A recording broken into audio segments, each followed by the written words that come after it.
कि गौतम बुद्ध जब कपिलवस्तु का सैर कर रहे थे तो कितने दृश्य देखे थे, कितने दृश्य देखे थे। जब यह कपिलवस्तु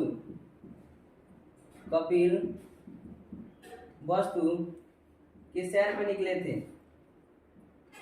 सैर पर निकले थे तो कितने दृश्य देखे थे, 4 दृश्य देखे थे। कितना दृश्य देखे थे, 4 दृश्य देखे थे। जहाँ तक इनका हृदय क्या हुआ था, परिवर्तन हुआ था। सबसे पहले हम लोग बात करेंगे, पहला जो दृश्य था वो था बीमार व्यक्ति। दूसरा जो दृश्य था वो था बूढ़ा व्यक्ति।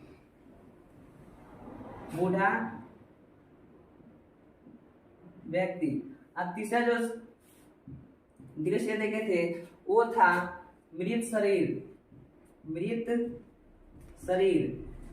और चौथा जो दृश्य देखे थे वो था साधु।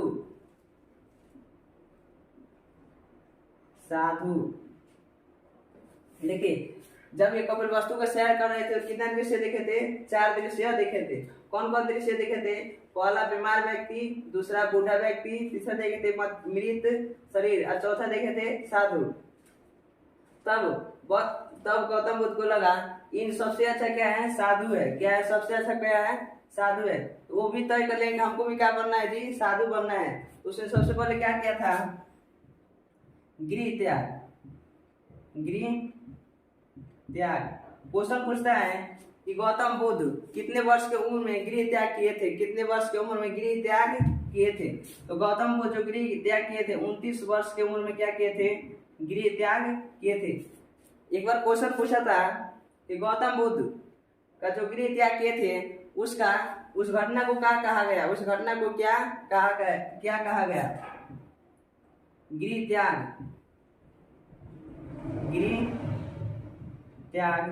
की घटना।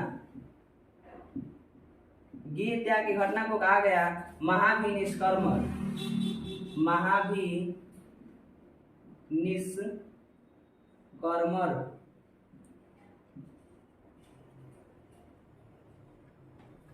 देखिए, बार क्वेश्चन पूछा था एसएससी में कि गौतम बुद्ध जब गृह त्याग किए थे तो उस घटना को क्या कहा गया, उस घटना को क्या कहा गया। तो उस घटना को क्या कहा गया, महाभिनिष्कर्म। अब हम लोग बात करेंगे इसका चिन्ह। गृह त्याग का चिन्ह क्या था, गृह त्याग का चिन्ह था वो था घोड़ा। देखिए, हम लोग कभी भी गृह त्याग करते हैं तो क्या किसी वाहन से जाते हैं, तो किस वाहन से गए थे, घोड़ा से गए थे। तो हम लोग याद ऐसे ही रखेंगे कि गृह त्याग के चिन्ह क्या था, घोड़ा था। अगर हम लोग बात करेंगे घोड़ा का नाम, जो इसका नाम था उसका नाम था कंठक। अगर हम आगे बात करेंगे गृह त्याग, उसके बाद से इनको ज्ञान प्राप्ति हुआ।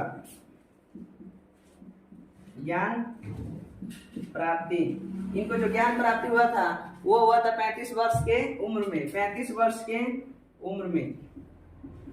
देखिए, इनको जो ज्ञान प्राप्ति हुआ था वो कितने वर्ष की उम्र में हुआ था, 35 वर्ष के उम्र में। अब पूछेगा जो ज्ञान प्राप्ति हुआ था वो कहाँ हुआ था, तो कहाँ हुआ था, बोध गया। देखिए, अगर नदी का नाम पूछेगा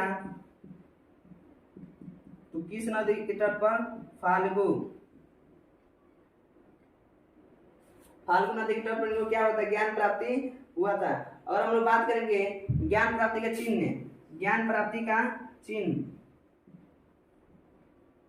जो ज्ञान प्राप्ति का चिन्ह था वो था पीपल। क्या था, पीपल।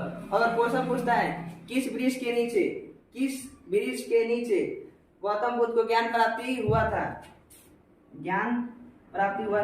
तो उस वृक्ष का नाम था पीपल। क्वेश्चन पूछेगा किस वृक्ष के नीचे गौतम बुद्ध को ज्ञान प्राप्ति हुआ था, वो हुआ था पीपल वृक्ष के नीचे। और हम लोग आगे बढ़ते हैं, सबसे पहले इसको हम लोग फिर से रिवीजन एक बार कर लेते हैं कि कपिलवस्तु का जब सैर कर रहे थे गौतम बुद्ध तो उनको कितने दृश्य दिखाई दिए थे, 4 दृश्य दिखाई दिए थे। पहला दिखाई दिया था बीमार व्यक्ति, दूसरा बूढ़ा व्यक्ति, तीसरा मृत शरीर और चौथा साधु। अगर हम लोग बात करेंगे तो अपना गृह त्याग कब किए, गृह त्याग कब किए, तो वो 29 वर्ष के उम्र में किए, 29 वर्ष के उम्र में किए। अब एक बार क्वेश्चन पूछता है कि गृह त्याग की घटना को क्या कहा था, गृह त्याग की घटना को क्या कहा था, महावीर निष्कर्मण। अगर हम लोग बात करेंगे गृह त्याग का चिन्ह क्या था, गृह त्याग के चिन्ह क्या था, वो था घोड़ा। क्या था, घोड़ा था। उनका घोड़ा का जो नाम था वो था कंठक, घोड़ा का नाम क्या था, कंठक था। अगर हम लोग बात करते हैं ज्ञान प्राप्ति, ज्ञान प्राप्ति कितने वर्ष की उम्र में हुआ था, 35 वर्ष के उम्र में हुआ था। अगर इनको बात करते हैं किस नदी के किनारे और कहाँ हुआ था, तो बोध गया। बोध गया कहाँ पर है, तो बिहार में है। बोध गया कहाँ है, बिहार में है। और बात करें नदी, नदी का नाम क्या था, फाल्गु नदी। और पूछेगा क्वेश्चन कि ज्ञान प्राप्ति हुआ था, उस चिन्ह क्या था, उसका चिन्ह क्या था, उसका चिन्ह क्या था, पीपल था। और क्वेश्चन पूछता है किस वृक्ष के नीचे ज्ञान प्राप्ति हुआ, तो पीपल वृक्ष के नीचे। और हम लोग बात करेंगे उपदेश के बारे में, ये अपना उपदेश कहाँ कहाँ दिए थे। देखिए अगर नीचे नहीं लिखा है तो आगे हम लोग लिखते हैं।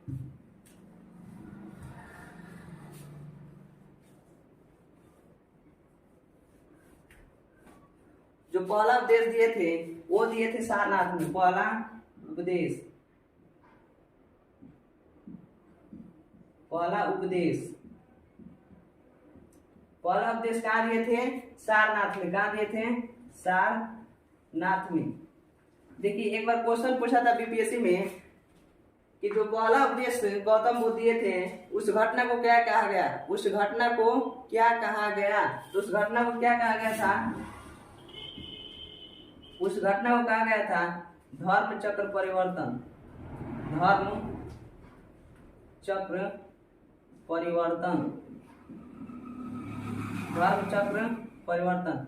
क्वेश्चन पूछेगा कि जब गौतम बुद्ध प्रथम उपदेश दिए थे उस घटना को क्या कहा गया था, धर्म चक्र परिवर्तन, धर्म चक्र परिवर्तन।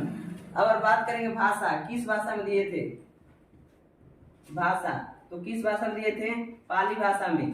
किस भाषा में दिए थे, पाली भाषा में दिए थे। और हम लोग आगे बात करें तो सबसे अधिक बार, सबसे अधिक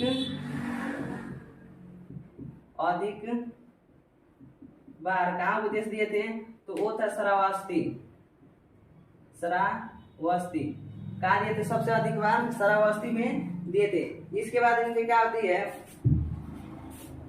483 में, 483 ईसा पूर्व में इनकी क्या हो जाती है, कुशीनगर में क्या हो जाती है, मृत्यु हो जाती है। कुशीनगर में क्या हो जाती है, इनकी मृत्यु हो जाती है। तब क्या होता है, आगे चलकर कनिष्क, कुषाण वंश के एक शासक थे कनिष्क, उनके शासनकाल में कितने भागों में बढ़ जाता है, 2 भागों में। कितने भागों में बटेगा, 2 भागों में। बौद्ध धर्म कितने भाग में बढ़ता है, 2 भाग में। एक का नाम था हीनयान, एक का नाम था महायान, महायान। और हम लोग बात करेंगे कि क्या है संगति, कौन कौन संगति हुआ था। बौद्ध में 4 संगतियां हुई थी। बौद्ध में कितनी संगतियां हुई थी, 4 संगतियां हुई थी। तो हम लोग बात करते हैं कि जो पहला उपदेश कहाँ दिए थे, सारनाथ में दिए थे। कहाँ दिए थे, सारनाथ में। और पूछे उस घटना को क्या कहा गया था, जो प्रथम उपदेश दिए थे उसको क्या कहा गया था, धर्म चक्र परिवर्तन। धर्म चक्र परिवर्तन किस भाषा में दिए थे, तो पाली भाषा में दिए थे। और हम लोग बात करते हैं सबसे अधिक बार उपदेश कहाँ दिए थे, तो कहाँ दिए थे, श्रावस्ती में। और हम लोग बात करते हैं इनका मृत्यु कब हुआ था, 483 ईसा पूर्व में। कहाँ हुआ था, कुशीनगर में। अगर हम बात करेंगे बौद्ध धर्म, इनके मृत्यु के बाद बौद्ध धर्म कितने भागों में बट गई थी, तो 2 भाग में। पहला नाम क्या था, हीनयान, और इनका नाम था महायान। अब इनके मृत्यु के बाद 4 संगति हुई, 4 बौद्ध संगति हुई, जो हम लोग अब पढ़ेंगे।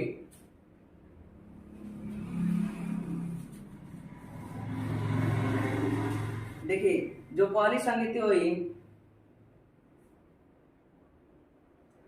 हम लोग इधर करते हैं पहले पाई बना लेते हैं। संगीति,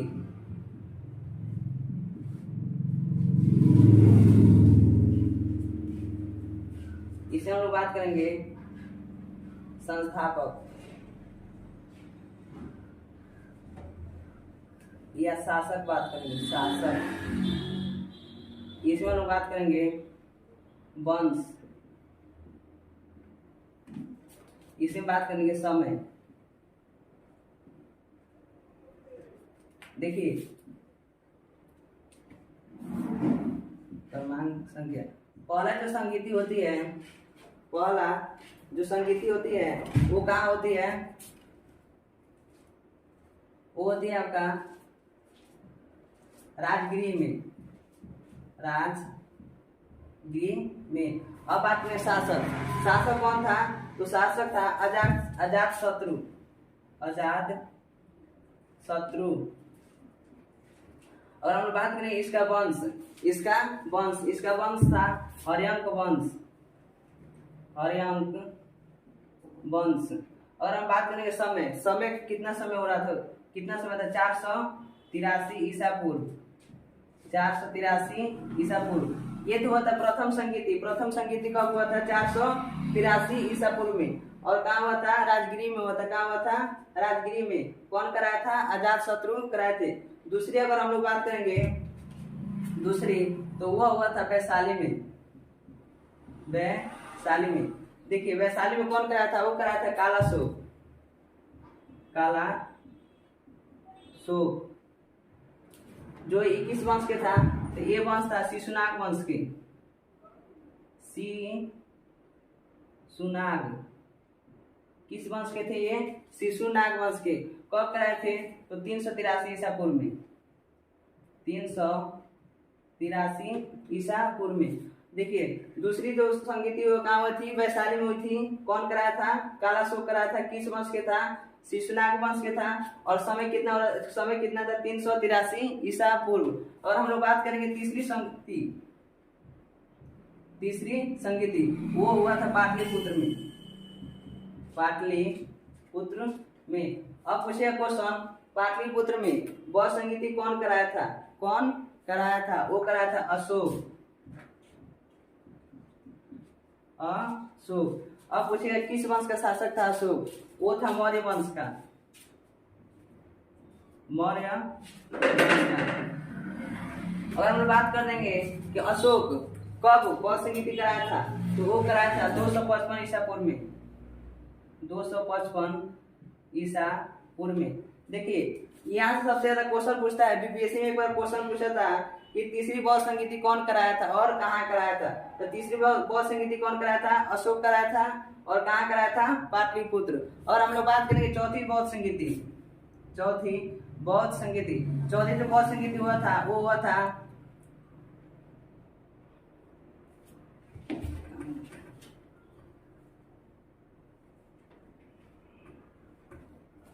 देखिए जो चौथी जो बौद्ध संगीति हुई थी वो हुआ था कुंडलवन में। देखिए ये कुंडलवन है वो क्या है? जम्मू कश्मीर। कहाँ है? जम्मू कश्मीर में। अब पूछिए क्वेश्चन कि कुंडलवन में जो चौथी बौद्ध संगीति वो किसने कराया था? किसने कराया था? वो कराया था कनिष्क। और पूछिए कनिष्क किस वंश के शासक था? किस वंश के शासक था? वो था कुषाण वंश के, कुषाण वंश के। और क्वेश्चन पूछता है कि कनिष्क कब चौथी बौद्ध संगीति कराए थे? कब चौथी बौद्ध संगीति कराए थे? तो 78 ईसा पूर्व, 78 ईस्वी में। कब कराए थे?